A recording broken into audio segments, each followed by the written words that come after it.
High risk ప్రెగ్నెన్సీలో మనకు ఏదైనా ఒక రిస్క్ ఫ్యాక్టర్ ఉండడం వల్ల మదర్‌కి, బేబీకి హెల్త్‌కి ఎఫెక్ట్ అవుతుంది కాబట్టి అటువంటి సందర్భాల్లో బేబీ వెయిట్ ఎక్కువుంటుందా? తక్కువుంటుందా? అని మాట్లాడుకుంటే సో, ఈ బేబీ వెయిట్ అనేది ఒక రిస్క్ ఫ్యాక్టర్‌లో డిపెండ్ అవుతుంది. ఇప్పుడు మనము diabetes in pregnancy, hypertension in pregnancy, anaemia in pregnancy, twins in pregnancy ఇవన్నీ మనము హై రిస్క్ ఫ్యాక్టర్స్‌గా పరిగణిస్తాం. కానీ అన్ని సందర్భాల్లో వెయిట్ తక్కువ ఉండడం అనేది జరగదు. కొన్ని సందర్భాల్లోనే లో బర్త్ వెయిట్ అవ్వడం అనేది జరుగుతుంది.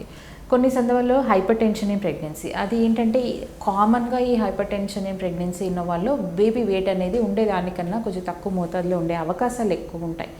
ఎందుకంటే ఈ బ్లడ్ ప్రెషర్ హై ఉన్నప్పుడు బేబీకి కరెక్ట్‌గా రక్త ప్రసరణ, ప్లాసెంటల్ వాస్కులర్ ప్రాబ్లమ్స్ ఉండే అవకాశం ఉంటుంది కాబట్టి రక్త ప్రసరణ సరిగా వెళ్ళక ఐయుజిఆర్ బర్త్ వెయిట్ సరిగా పెరగకపోవడం అనేది జరుగుతూ ఉంటుంది. సో డయాబెటీస్ ఇన్ ప్రెగ్నెన్సీలో కాంట్రడిక్టరీ దాంట్లో ఏంటంటే బేబీ ఉండే వెయిట్ కన్నా ఎక్కువ మోతాదులో ఉండవచ్చు, తక్కువ వెయిట్ కూడా ఉండవచ్చు. అంటే మైక్రోజోమిక్ బేబీ ఉండొచ్చు, ఐయుజిఆర్ బేబీ కూడా రావచ్చు. సో అన్ని హై రిస్క్ ప్రెగ్నెన్సీలో లో బర్త్ వెయిట్ ఉండాలనేది గ్యారంటీ ఏమీ లేదు. కొన్ని సందర్భాల్లో మాత్రమే మనకు బేబీలో బర్త్ వెయిట్ అనేది తక్కువ ఉండడం అనేది మనం చూస్తూ ఉంటాం.